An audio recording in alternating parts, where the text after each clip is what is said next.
This is part 4 of a series of videos covering blob modeling and the blob feature in TwistedBrush Pro Studio. I'm using version 16.05.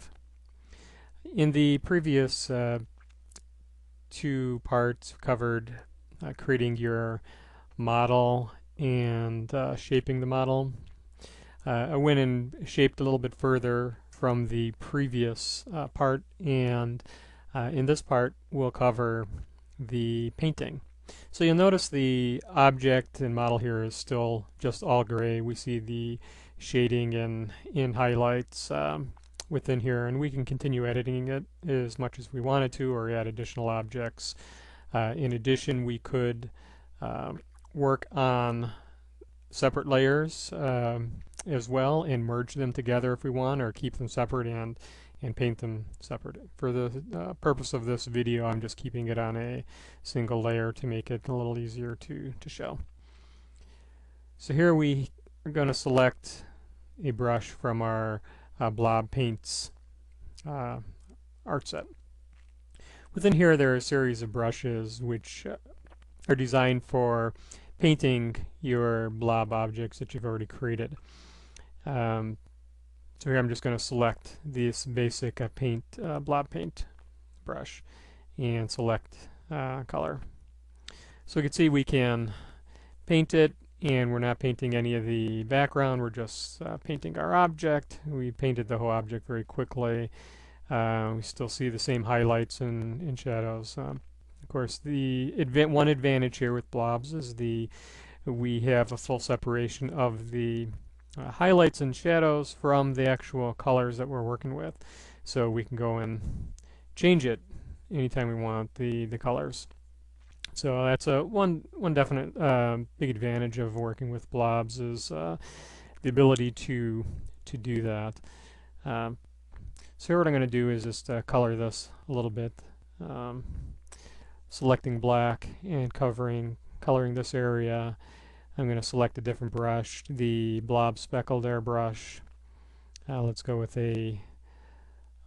continue with the blue here, go a little bigger, a little more speckles, and paint this area of this object.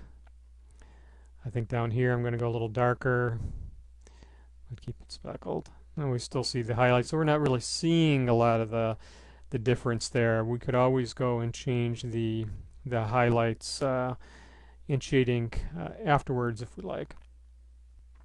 I'm going to select the Blob Airbrush and select a red here, make it a little softer, and just feather this in back here.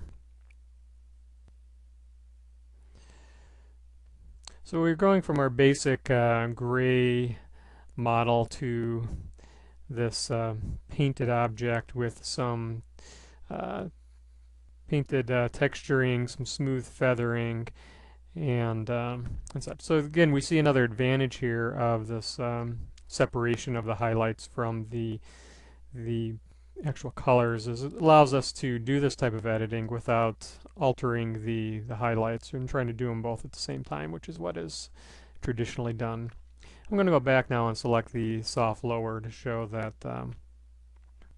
we can still go and modify our base object more, even though we've painted it. So here I'm lowering the highlights on this part of the model, and I'm going to do the same thing on this this bottom here and bring out the little difference in color a little bit more and hide some more of those highlights. Maybe make it look like it was a different type of material. Of course, this is being done very quickly.